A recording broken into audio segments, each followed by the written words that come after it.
Hey everyone, for today's video I wanted to let my subscribers completely dictate the canvas. You guys dropped tons of incredible Dragon Ball what if scenarios in the comments of one of my community posts a while back, and today I've picked 3 unique concepts to fully illustrate and break down. Let's get started.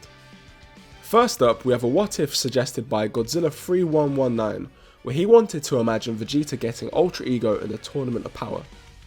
Let's do it. So let's begin our first drawing of the video. Since Ultra Ego was introduced in the Granola saga of the Dragon Ball Super manga, I do feel like it's something that, retrospectively we can look back and say, what if Vegeta did do that? I think it could have, made for some interesting fights with, Toppo with his God of Destruction mode, obviously Jiren. Maybe him against Kefla could have been cool. I think that's actually a really good fan animation idea, to be fair. Yeah, I think it would have been cool seeing, Beerus happy and stuff, that, he showed what he could do with training Vegeta. But with the Tournament of Power mainly being thematically about trust, and then on the side, you have Goku's, mastery of Ultra Instinct, I think maybe having Vegeta getting his own new form would have maybe made the arc feel a bit too cluttered and, jam-packed, but I definitely think it could have been cool, for sure. But yeah, since I said that Kefla versus Ultra Ego fight, I think that would have been really, really nice. Because you could have had how, Kefla was sort of seen as, that super powerful force that, she was getting frustrated because she couldn't hit Goku.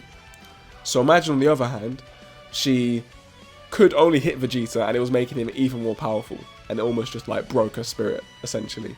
So I think that could have been a really, really, really cool matchup. But yeah, here it is. Here's the finished product. I'm really happy with how it came out. I honestly had no real direction or idea where I wanted to take it. I just kept drawing and drawing and we got here.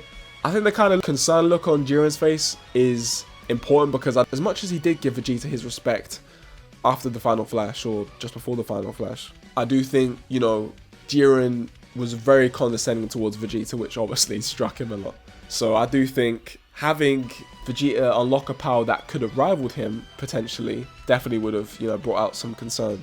Our second what if of the video was suggested by Oh Boy 3am, where he wanted to imagine Beast Gohan versus Moro. So yeah, this is another really, really interesting, discussion point. I actually had a debate with my brothers a while back where we talked about, why wouldn't Gohan have went Beast when he saw, without spoiling too much, what Moro does to Goku. I do think Gohan was maybe defeated just too quickly, so he couldn't have even transformed even if he was going to or could have. And yeah, definitely a fight between Beast Gohan and Moro would have been absolutely amazing. I do think Gohan probably would have just finished him quite quickly. I mean, unless Moro got their angel powers, which Gohan can be a bit cocky, so maybe that would have happened. And if that did happen, I do think the Earth would have been doomed because, Goku only was able to defeat Moro with the help of Whis, giving him, the little hint about the gem being Moro's weak spot. So yeah, we just finished the second drawing. I'm really happy with how this came out. I really like the impact and the almost speed that I kind of got across. That was the main thing I wanted to kind of convey with this drawing. I really like the little, subtle effects I've added with the electricity, the pink and the reds. And yeah, I just think it looks super dynamic and I'm really happy with it. And just like the Kefla versus Ultra Ego Vegeta, yeah, maybe I will do a what if animation on Beast Gohan versus Moro as well. But yeah, let's get into our third and final drawing of the video. So our final what if of the video was suggested by Green Tourette 6772. And he wanted to imagine GT Vegeta and Gohan fusing against Super 17. Let's get into it. So when I was initially choosing the third and final what if of the video, this one definitely caught my eye, as recently I rewatched the entire Dragon Ball franchise, excluding Super, which I'll get to when Beerus comes out. And rewatching GT definitely has its flaws, but I do think some of the plot points, especially the baby saga, was kind of cool. And with Super 17, aside from the fact it's pretty much not really believable that Dr. Mew and Jiro could have just made a 17 in hell, having a fight where Goku wasn't there initially, where you had like Oob, Gohan, Goten, Trunks, and Vegeta fighting him, I do think it was just a bit annoying where Goku had to save the day again, and he wasn't even able to do it anyway. It was Android 18 who actually helped him in the end. I do think, maybe a scenario where Kibito Kai came in and gave Vegeta and Gohan Potara earrings. With the drawing, I went for a slightly less dynamic, but I wanted to kind of tell a story. I wanted to really get across Super 17 being a bit frustrated and taken aback, because in the anime he was super cocky and super full of himself, and I do think maybe having a super powered, Saiyan fusion probably would have given him something to think about. Rewatching GT, I do think it was interesting how Vegeta hadn't necessarily let go of Goku and, retired. Whereas I think that's like a general consensus in the fandom that Vegeta kind of like just retired from fighting until we get Super Saiyan 4 with the Blutz waves.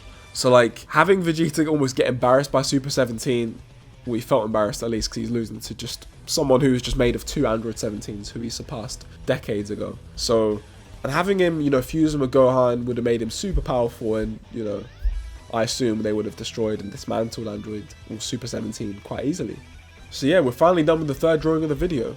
I'm super happy with how it came out. I really love the colours, the colour choices I chose, the design for what? Vehan? I think Vehan's good. I really like how I added the final shine kind of, you know, in his hand. The aura's cool, because I do think, as much as GT pretty much abandoned the whole Ultimate Gohan thing, because Gohan was still going Super Saiyan, I do think he would have probably stayed in that base state, and even maybe he wouldn't have even needed to power up into Super Saiyan. I don't know, to be fair. Because Super 17 is one of those characters where like you don't actually know how strong he is. He was clearly powerful, but the characters just had issues with him because he could just absorb everyone's attacks. Until Goku, base Kid Goku, just punched through him because he was more susceptible to damage when he was absorbing, which I guess that's a cool way to take him out, but I do think maybe they could have figured that out sooner, or surely just had 18 on the battlefield earlier, because realistically, if it wasn't for Goku, he really would have wiped out the whole Z fighters. So yeah, we've finally finished all 3 drawings. Please let me know down below your favourite drawing of the video. I don't know which one is my personal favourite. I probably want to lean towards the Beast Gohan and Moro one, but yeah, let me know down below what you think. And if you enjoyed the concept of this video, please consider liking and commenting down below what you thought. And also maybe suggest some new what if ideas for my next edition of this video, where I plan to do full animations this time. If you would like to further support the channel, please consider joining the team on Patreon or becoming a YouTube member. For just £3 a month, you will get a shout out at the end of every video, and you will get access to HD wallpapers of my best artwork, including all of the drawings we made in today's video. If you are an aspiring animator looking to level up your craft, please consider joining my Sakuga artist tier for £6 a month. You'll get access to raw clip studio files of some of my animations where you can pick apart, break down and learn from my process. Thank you so much for watching, and I'll see you in the next video. Peace.